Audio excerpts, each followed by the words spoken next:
Welcome back to The Simpleton. I got another clip from Joe's latest podcast, number 1767, with James Lindsay. Control, but they want to do it through the old methods, and that's not going to work in this day and age. That's right.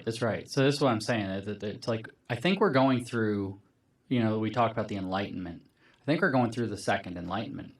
I talked earlier about like an aristocracy of ideas, and the media figureheads and the professors and the experts get to decide what is and isn't true for people.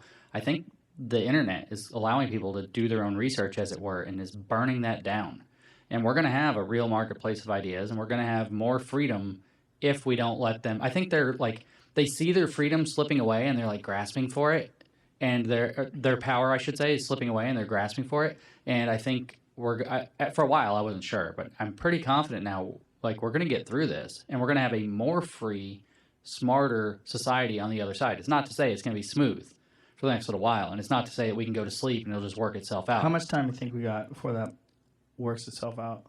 10, 15 years with the working out. But for the... Bro, I'm basically be dead by then. Well, I mean... Fuck, man? 15 years. In 15 years, I'll be like 70. How long will it be before we can get back to some semblance of normal life, though? Right. Like, that literally could be this year. Right? They don't want to hear people like Dr. Malone come on here and say a bunch of stuff about COVID that makes them look like a bunch of either, incompetent people or assholes or criminals. I'm like it's cautious, but I'm genuinely optimistic. But we all have to be willing, this is the most important thing, we have to be willing to stand up, and we have to be willing to speak up. We have to be willing to say, no, we're going to put people in office who are going to start safeguarding our freedom from big tech, safeguarding our freedom from these stupid, medical tyranny attempts. We're not going to go down freaking climate change passports next, guys. Like, we're just not, you're not going to, we need to put in safeguards for people like at, like the Bill of Rights level, that you can't take people out of society based on these stupid things, like whether it's big tech squeezing people out, whether it's out of the space to speak, or whether it's, this medical apartheid or whatever they're doing.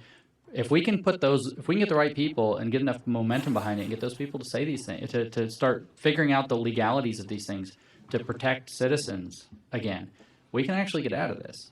I hope you're right. James Lindsay, thank you very much. Appreciate you. Are we in the middle of a second enlightenment? I really hope so. The first enlightenment took place in Europe during the 18th century, and it was centered around the idea that reason is a primary source of authority and legitimacy, and advocated ideals like liberty, progress, tolerance, fraternity, constitutional government, and separation of church and state. Is that what we're going to get in today's age? We don't have philosophers like Spinoza, John Locke, or René Descartes. The sad truth is that Joe Rogan is probably the closest thing we have to a free thinker today that can appeal to the broadest audience, but he doesn't seem to have any inclination to lead a movement.